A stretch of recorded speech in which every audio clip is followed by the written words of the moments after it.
I was able to say to the young people I was working with, I have got no O grades or higher. I didn't get them when I left school. I wasn't good enough, and I still didn't get them even when I got to university. But I did manage to get a degree. It's possible.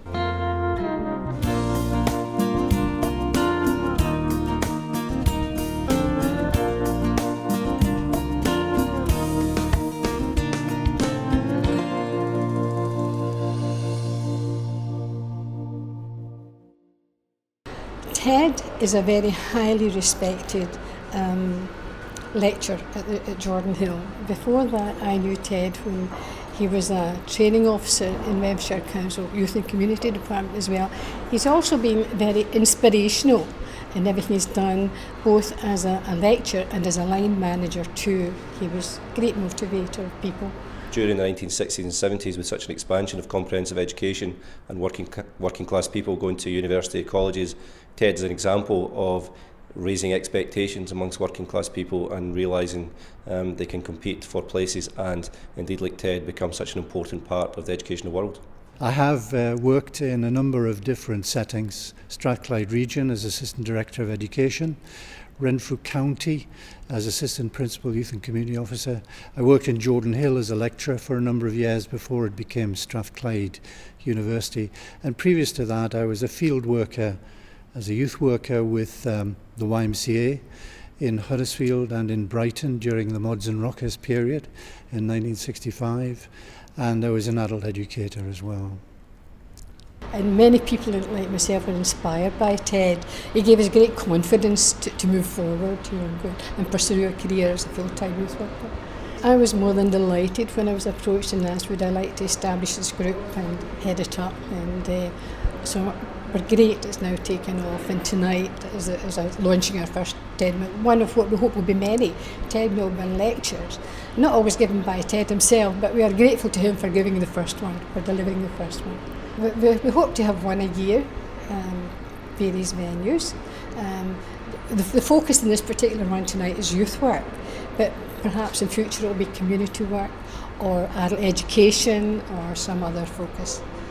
Our initial target is to get £32,000. That will fund a 4-year period for someone undertaking a 4-year degree course in perpetuity.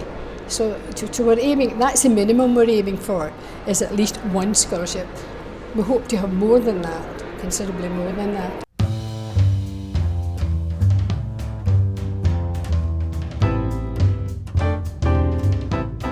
Ladies and gentlemen, would you please welcome Professor Ted Milburn to give the inaugural Milburn Scholarship lecture, and who is going to very appropriately address the topic, serving young people and communities. Have we got the emphasis right? Ted.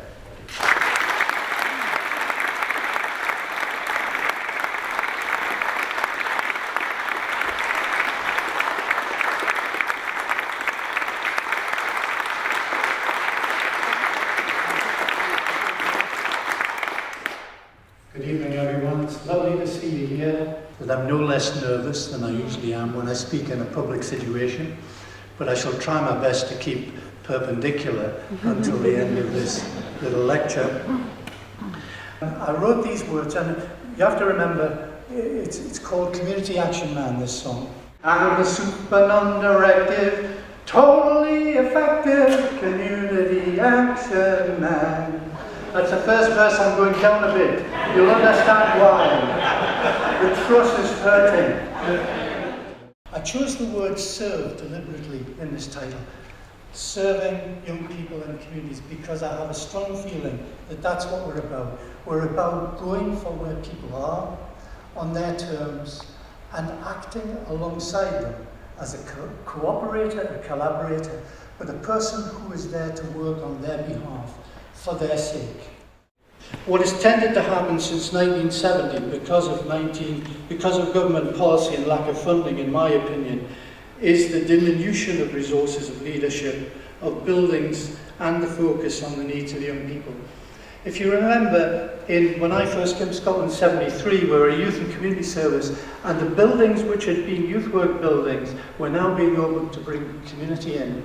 And then, not many years after that, we became a community education service and we started to take in adult education. For me, the preventative and educative value of youth work has been overlooked by recent governments in the interests of approaches which are more related to informal methods of the treatment of social pathology by youth work.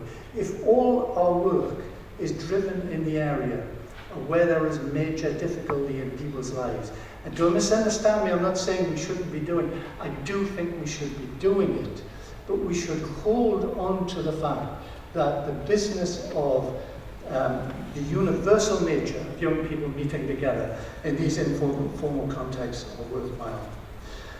Because the trouble with the targeted work around policy, around social policy, is that the work follows the funding, and the funding goes to the agencies and organisations who show or who can kind of speak the language that to do that the best. This is where the talk finally, and I end here, it's where it links with the notion of the scholarship.